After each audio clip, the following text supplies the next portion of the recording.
Imagine this. You wake up as the first ray of light touches your face, but you don't feel anything. No gratitude, no excitement, no sense of purpose. There's just a weight on your chest that you can't explain. It's not sadness, and it's not despair. It's something much more elusive: emptiness. You get out of bed, get dressed, eat a tasteless breakfast on autopilot, and step outside to face a day you never really chose to live. You walk into a routine that wasn't built by you. You go to a job that you don't love, surrounded by people who don't truly know you, and everything appears normal. No one screams, no one cries, no one complains. And yet, something deeply silent is dying inside of you. What if that tiredness you feel every day isn't physical? What if it's not stress, not a lack of motivation, not even clinical depression? What if what's slowly draining your spirit is the fact that you're trapped in a life you never consciously chose? Carl Jung once wrote that the greatest danger of modern life is not external chaos, but internal conformity, the slow erosion of the self, the quiet surrender of the soul in exchange for approval, for superficial success, for the validation of a system that punishes individuality. How did we end up here? They told us that we would study, get a job, build a family, save money, and that would be the formula for a good life. But no one ever asked us if that was what we truly wanted. No one taught us to look inward. No one prepared us for the invisible cost of obedience. And now, millions of people walk through life like sleepwalkers, functional, polite, seemingly successful, but empty. Not tired because of what they do, but because of what they have stopped being. There's an invisible trap in our society, one that Jung saw with clarity. The modern individual has no soul, only a function. We are trained to perform, not to feel, to produce, not to question, to conform, not to be. But when was the last time you truly questioned your day-to-day life, your job, your relationships, your goals? Are they really yours? Or were they implanted by a culture that worships efficiency and mocks introspection? Think about it. How many decisions have you made from a place of authenticity? And how many were born from fear? Fear of disappointing others, of failing, of not fitting in. And in that silent fear, how much of yourself have you had to hide?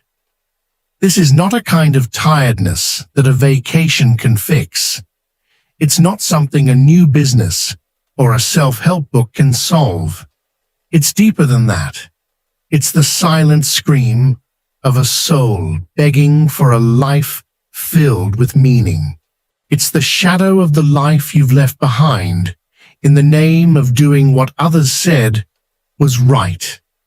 Modern psychology tries to medicate this discomfort.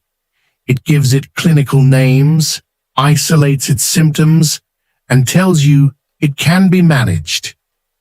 But Jung knew something essential. The soul doesn't suffer without reason. Behind the exhaustion, behind the chronic boredom, behind the constant anxiety, there's a terrifying truth that most people don't want to face. The life you're living is not your own. And still, every morning, you repeat the same ritual. Because it's easier to stay asleep than to stare into the abyss of an unlived life. It's more comfortable to be part of the machinery than to stop and ask if that machinery is destroying you. But what if you dared to look beyond the fatigue? What would you discover if you began to undo the social programming that dictates who you're supposed to be? Are you willing to give up the false safety of an acceptable life to start living an authentic one? Because here's something no one ever told you. The soul always knows when it's in prison. And even if you can't hear it screaming, the silence is heavy. It consumes you. It drains you. Until one day, you may finally wake up, only to realize it's already too late. And it is precisely in that existential silence that the real journey begins. Because this is not just an emotional issue. It's a deep psychological phenomenon with philosophical roots that have been growing silently for centuries. And now, it's time to unearth those roots so that you can see what has always been there, waiting for you to confront it. The hidden problem and its psychological origins. There is a silent tragedy that plays out in millions of souls every day. It doesn't appear in medical textbooks. It can't be diagnosed in a 15-minute consultation. But it consumes life from within. The disconnection between who we are and the life we live.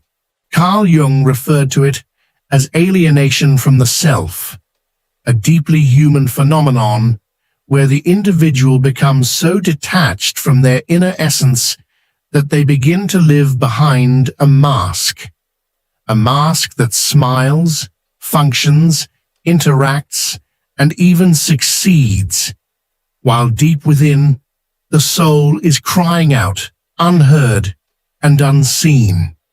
This mask becomes so well rehearsed that even we start to believe it's who we really are. But beneath the surface, there's a silent agony, a sense of falseness, of not belonging in our own lives. How do we arrive at such a fractured state? It doesn't happen suddenly or dramatically. It begins in childhood, and not necessarily through acts of violence or overt neglect, but through something far more subtle and insidious: conditional love.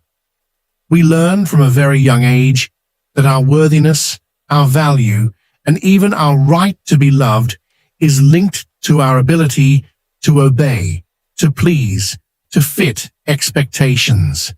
And so, bit by bit, we build a socially acceptable personality. We become what others want us to be. In doing so, we begin to amputate parts of ourselves that don't fit into that mold. We silence our sensitivity, hide our anger, ignore our intuition, dismiss our odd dreams, and suppress the questions that made adults uncomfortable. Every piece we deny, every trait we hide, is a surrender to survival in a world that rewards conformity over authenticity. And in the name of adaptation, we repress the very elements that make us whole. Jung issued a warning. What you deny submits you. What you accept transforms you. Yet modern society does not encourage acceptance. It promotes denial. It trains us to conceal our deeper truths, to disconnect from our rawness, our vulnerability, our instincts. We're taught to amputate parts of the soul in exchange for acceptance, success, and belonging. And with every internal compromise, we become more polished on the outside and more hollow within. This is not a new crisis. Thinkers before Jung saw the same spiritual fracture. Nietzsche called it the morality of the slave, a way of living rooted in obedience, fear, and the desperate need for external validation. Schopenhauer described it as the veil of illusion, a life caught in endless desire, never reaching true peace. Sartre called it bad faith, the self-deception of living a life that denies our radical freedom to choose who we are. But Jung went deeper. He realized that the root of the problem is not only cultural, but also deeply psychological. It lies in the collective unconscious, a vast inner landscape made of symbols, archetypes, and inherited psychological structures that shape us from within, long before we are aware of them. According to Jung, every soul carries a unique path, a journey called individuation. It is the sacred process of integrating all parts of the self, even those we were forced to reject, abandon, or hide. Yet the modern world has no space for this inner journey. Our educational systems do not teach introspection. Our work environments rarely reward authenticity, and our family systems, often unconsciously, repeat cycles of trauma under the guise of love. So, what do we do in the face of this absence? We adapt. We build efficient, productive, agreeable identities. We become what the world demands of us, and in doing so, we forget who we were before the world told us who we needed to be. This is the deep root of the exhaustion you feel. It is not physical fatigue. It is a hunger of the soul, a tension between the life you are living and the life your soul came here to experience, a dissonance between your outer performance and your inner truth. And the most tragic irony, many people try to cure this spiritual emptiness with even more effort. They chase goals, start routines, follow diets, rearrange their lives, believing that if they just improve enough, that emptiness will vanish. But the soul cannot be nourished by achievements. You cannot heal the wounded parts of your spirit with productivity. The shadow that lives within you, the parts of yourself you denied, shamed, and exiled, does not disappear because your to-do list is complete. No external accomplishment can fill an internal void. The only path forward is inward, to pause, to listen, to feel the things you've numbed, to reclaim the pieces of yourself you once disowned, to move beyond the mask and remember the face underneath. The truth is, your soul has never stopped calling. It's been whispering through your anxiety, your discontent, your restlessness, not as punishment, but as a guide, because your real self is not lost. It's buried under layers of expectation, fear, and forgotten dreams, and all it wants is to come home. But you cannot fill a hole in the soul with accomplishments. You cannot silence the shadow with productivity. Carl Jung taught that the shadow is not evil itself, but rather the suppressed, the parts of ourselves we exile. What you hide does not vanish. It transforms into exhaustion, anxiety, and self-sabotage. It becomes that quiet inner voice whispering, "This makes no sense," the one you've trained yourself to ignore. And then one day, you feel drained.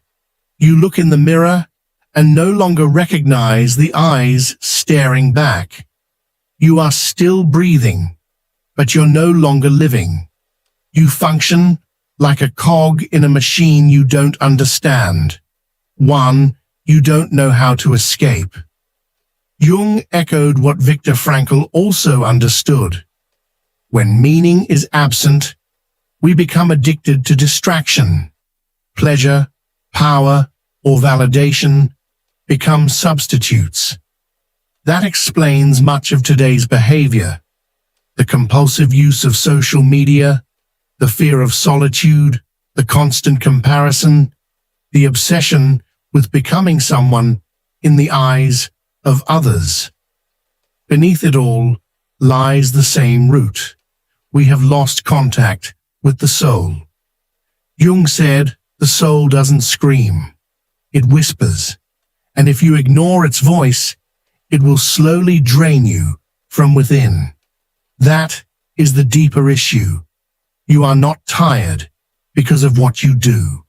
You are tired because of what you are suppressing while doing it. You have been conditioned to serve the system, not yourself. And unless that truth is confronted, the inner void will only expand. Nothing outside of you can ever fill it. Now that you've glimpsed the hidden roots of your fatigue, a more urgent question emerges. What is this emptiness doing to you without you realizing it? Because its effects are not just felt, they ripple into how you love, how you work, how you quietly abandon your own dreams. In the next moments, you'll see how this invisible wound is shaping every part of your life without your awareness. Its invisible consequences. You don't see it. It has no color or shape, but it is there, in your tone of voice, in how you connect with others, in what you dream, or more precisely, in what you no longer dare to dream. When you're trapped in a life you never chose, every part of you adapts to the prison. Your language becomes dull. Your emotions become numb. The light in your eyes dims. And most dangerous of all, you stop thinking for yourself. You begin to echo truths you never questioned, defend beliefs you never truly felt, pursue goals that were never yours.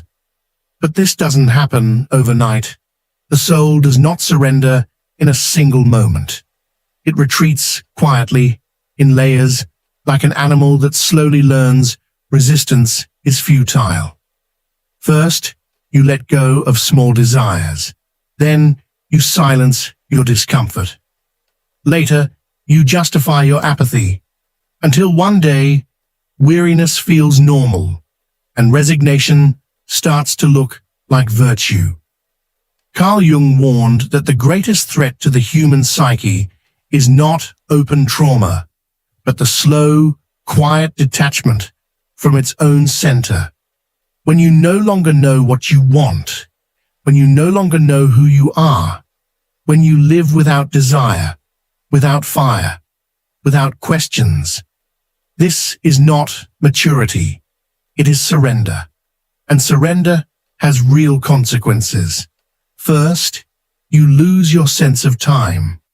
When you start living a life that isn't truly yours, the days begin to blur. One day fades into the next, and suddenly it's impossible to distinguish between Monday and Wednesday. Even weekends lose their meaning.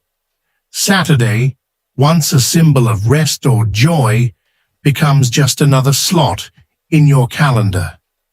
Life turns into a repetitive cycle of tasks, obligations, and routines, devoid of emotional memory. Time no longer feels like something you experience. It becomes a conveyor belt you're forced to ride. You wake up, go through the motions, and go to bed, all while wondering if anything truly happened. You're alive, technically, but not really living. Second, your self-image becomes distorted. The person you once were, the vibrant, curious feeling self, starts to disappear behind layers of masks and expectations. You begin to question who you are, but not in a deep, philosophical way. It's a more disorienting, empty kind of doubt. You wonder if you're an introvert or just exhausted from pretending. You can't tell if you've stopped loving or if you've simply forgotten how to receive love in your current emotional state. Your talents, once so clear, now seem distant or delusional. Your boundaries blur. Your self-worth crumbles. You can't recognize the person in the mirror, not because they've changed, but because you've drifted so far from yourself that even your own reflection feels like a stranger. Third, you start connecting with others from a place of lack. When your soul feels fractured, you instinctively reach outside of yourself, desperately seeking what you've lost within. You search for validation, for direction, for a sense of purpose, but not because others owe it to you. It's because you've forgotten how to find it within yourself. And that's where relationships begin to suffer. Bonds born from emptiness are fragile. They are rooted in need, not connection. This is how codependency starts. Toxic dynamics emerge. Desperate attachments form, not out of love, but out of fear. Fear of being alone, of being unseen, of being unloved. You cling, not because you care too much, but because you no longer know what it feels like to be whole on your own. Fourth, you begin to escape constantly into food, into endless scrolling, into porn, into meaningless entertainment, into impulsive shopping, into anything that numbs the silence within. Not because you're lazy or weak, but because the pain of being disconnected from your true self is unbearable. Neuroscience supports this. When we live in dissonance, when our outer actions contradict our inner desires, the brain enters a state of chronic stress. Survival circuits kick in. Cortisol levels rise. Natural dopamine production drops. You end up walking through life in a state of constant alertness, even though there's no visible threat. You're tired, irritated, indifferent. But you don't understand why. You just know that something inside feels wrong. Broken. Society calls this adulthood. But Carl Jung had another name for it. Disindividuation. The reverse of soul growth. It's the unraveling of who you are meant to be. And here lies the cruelest irony. The more successful you become by society's standards, the more you risk betraying yourself. The more functional you appear, the more disconnected you might actually be. The more praise you receive, the deeper your truth might be buried under layers of conformity and performance.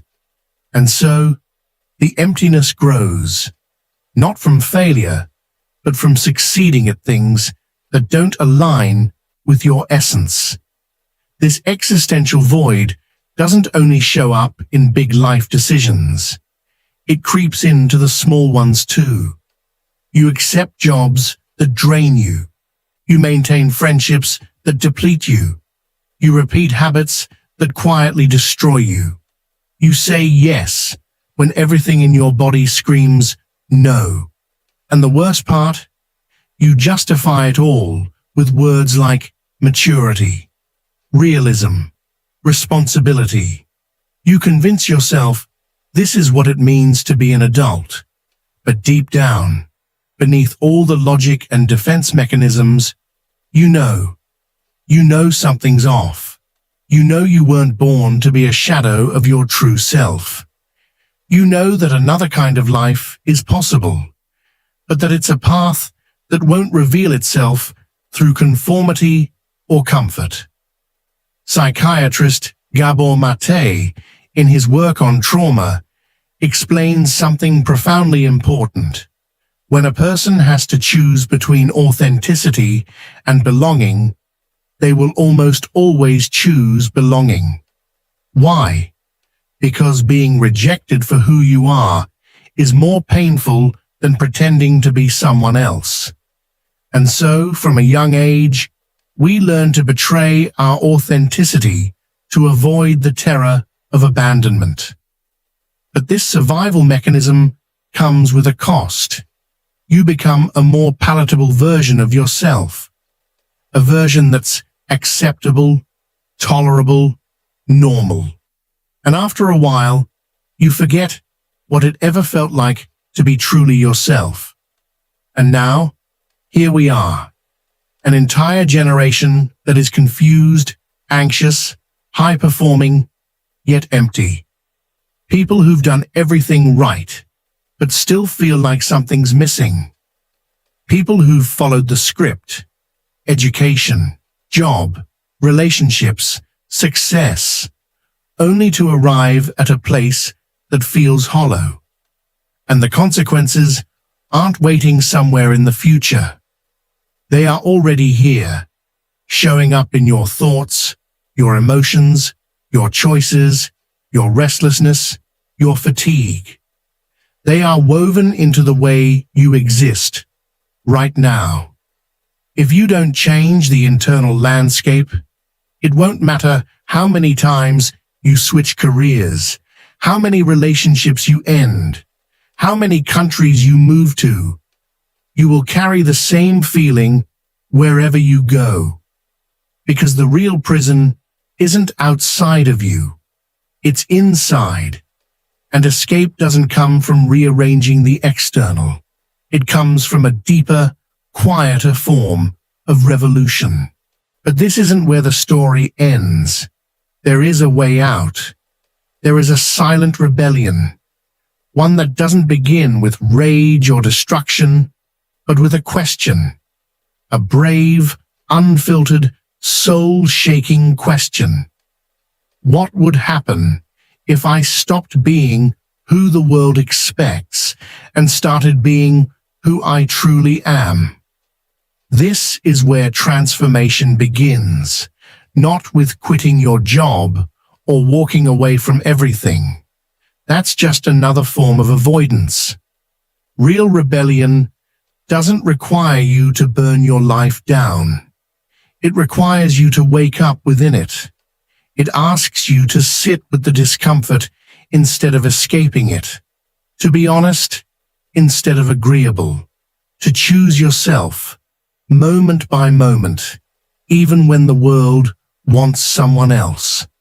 And it all begins with a single question, one that pierces through years of conditioning, performance, and silence.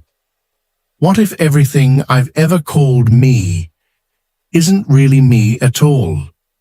Carl Jung believed that the process of individuation, the journey toward your true self, is neither comfortable, nor linear, nor socially endorsed. It's more like a descent into the underworld, where you're forced to confront everything you've denied, repressed, forgotten. Your shadow, your real desire, your rawest truth. It's the hero's path, not of playing a role, but of daring to write one's own story. And where does it begin? Not with answers, but with brutal honesty, with a pause, with the kind of silence that lets you hear that voice you've been avoiding for years. Yes, that one. The voice that visits you at dawn when sleep won't come. The one that whispers when you look into the mirror and no longer recognize yourself. The voice that quietly asks, is this it? Is this really the life you came here to live? Jung taught that every deep transformation begins when the urge to be yourself becomes stronger than the fear of not belonging. When the pain of falsehood outweighs the risk of being real. And this is where most people falter. They want transformation without confrontation, healing without discomfort, evolution without loss. But no true self can be built on a false foundation. The first act of rebellion, then, is to feel fully, to allow the void to ache, the anxiety to speak, the sadness to scream, without numbing yourself with distractions. Because behind every emotion you fear lies the version of you that you've forgotten. The second act is to question without fear.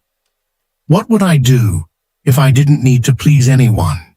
What choices have I made from fear and which from true desire? What part of myself am I still hiding to be loved? These questions don't come with quick answers, but each one cracks the walls of the prison. Each one melts the mask a little more. Then comes the hardest part, acting differently. Even if your voice trembles, even if detachment hurts, even if the world doesn't understand. Maybe you say no for the first time to something you always accepted. Maybe you choose art over money. Maybe you allow yourself to cry in front of someone. Or maybe you just stare at your reflection and admit, I don't know who I am, but I'm ready to find out. That is freedom. Not a life without rules, but one with rules that are your own.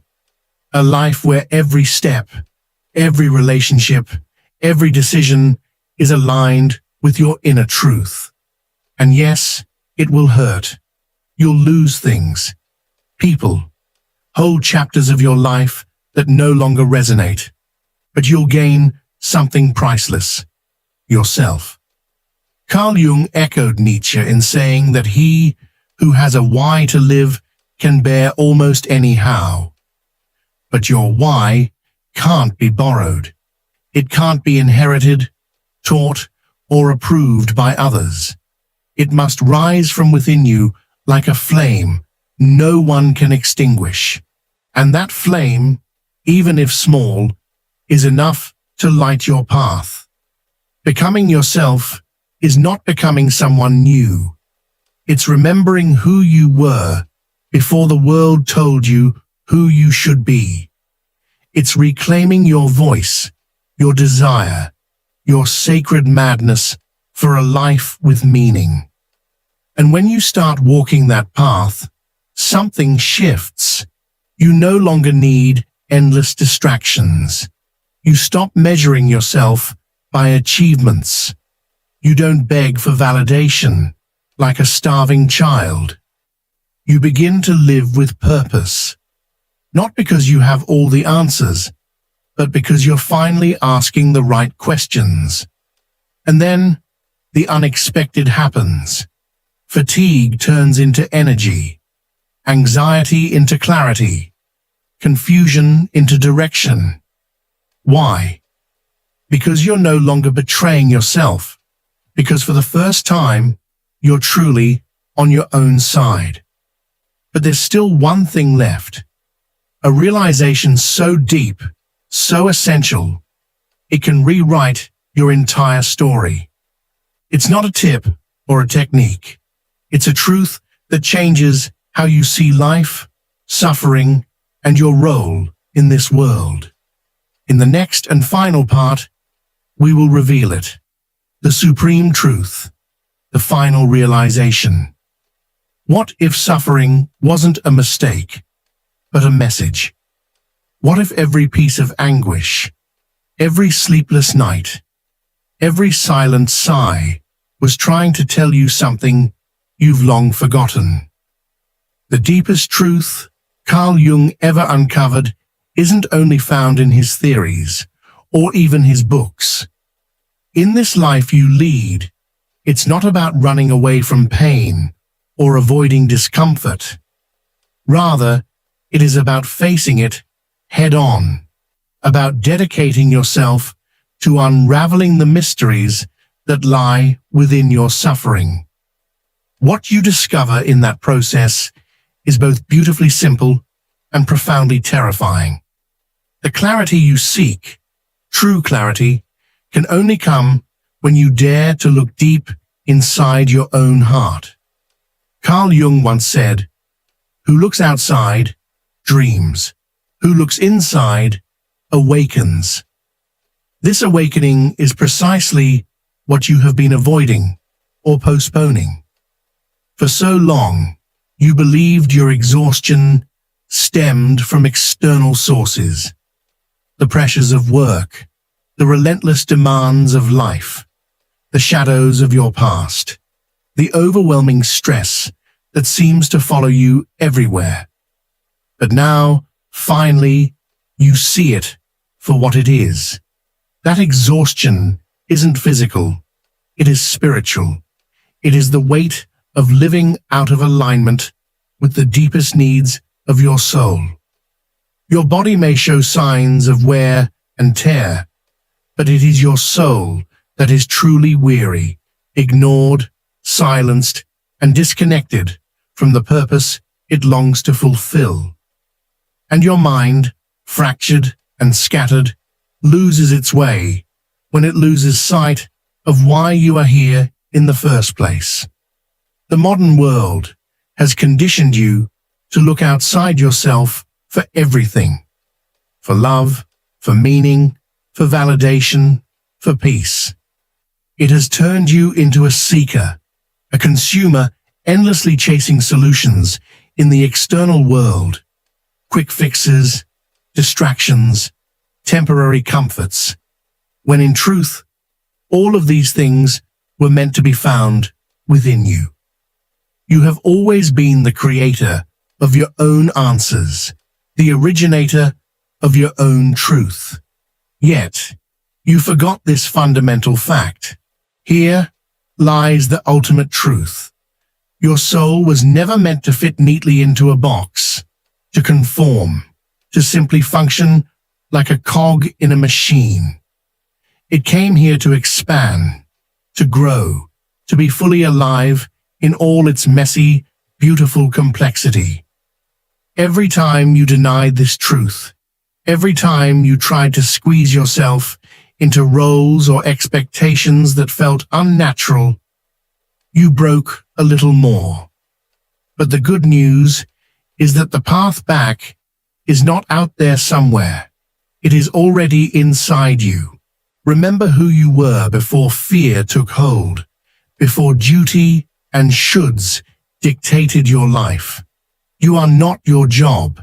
You are not your past trauma. You are not your successes or your failures. You are the consciousness that quietly watches all of it unfold. You are the soft voice that whispers truth in the silence, the spark that refuses to go out even when darkness feels all-encompassing. That spark, that indestructible core, which Jung called the self, is exactly what you came here to manifest. You were never meant to simply survive. You came here to individuate, to slowly become the whole, complete expression of who you truly are. Light and shadow, chaos and order, instinct and soul, all parts of one magnificent being. When you finally embrace this wholeness, the internal battles cease. The exhaustion that once consumed you begins to fade because you are no longer pretending to be someone you're not. Anxiety loosens its grip because you've stopped running in endless circles. What once felt like emptiness reveals itself as sacred space. What you once interpreted as pain now shows up as guidance, a teacher helping you navigate your path. The chaos that seemed unbearable becomes the very ground upon which you rebuild yourself, stronger and wiser. And in this moment, everything makes sense. Every misstep, every dark night of the soul, every moment of doubt, all of it was leading you here, to this exact understanding. You are not broken. You are remembering. You are not lost. You are waking up. And when this awakening takes place, when you stop running from yourself and start truly inhabiting your being, the world around you changes too. Not because the world itself has transformed, but because you are no longer the same person looking at it. This is the ultimate realization. The freedom, the peace, the sense of belonging you have been seeking in the outside world has always been inside you. It was never lost. It was just buried beneath layers of fear and conditioning. So breathe. You don't need to fix everything today. You don't need to accomplish it all at once. You only need to come back to yourself, to feel what you have been avoiding, to face what you have silenced, and to be what you have hidden away. This is your revolution. This is your act of love. This is your true homecoming. You are not tired. You are simply coming home. If you've made it this far, it's no coincidence. Something is stirring within you, an awakening that perhaps you hadn't fully recognized before. It means that a part of your inner self is beginning to change, to grow, and to seek something greater, something that transcends the daily grind. This moment you're experiencing is a sign, a nudge from your own consciousness, telling you that you're ready to explore new perspectives, question old beliefs, and open the door to transformation. I invite you to take a moment and share in the comments which part of this message moved you the most. Your reflections are not only valuable to you, but can also become a beacon of light for those walking a similar path. Sometimes, when we express what resonates with us, we create a ripple of inspiration that can reach souls far beyond our imagination. Your words could be just what someone else needs to hear right now, a source of encouragement, a spark of hope, or simply the reassurance that they are not alone. If this message has resonated with you, if it has made you reflect, please consider supporting this channel in whatever way feels right for you. Whether it's by clicking the subscribe button, activating the notification bell, or simply participating and sharing, your energy and participation are the fuel that keeps this content flowing. Every little bit of support helps these ideas and reflections reach more hearts and minds, reaching those who need them most. The energy you contribute here is more powerful than you know. It helps maintain a space where consciousness can grow, where deeper understanding can flourish, and where the seeds of change can be planted. By being part of this community, you become a common thread that unites those seeking meaning, growth, and transformation. So thank you, not only for watching and listening, but for being here, for being open, and for being willing to embark on this journey of awakening alongside others. Your presence matters, and together we can continue to build a space where truth, inspiration, and healing continue to spread.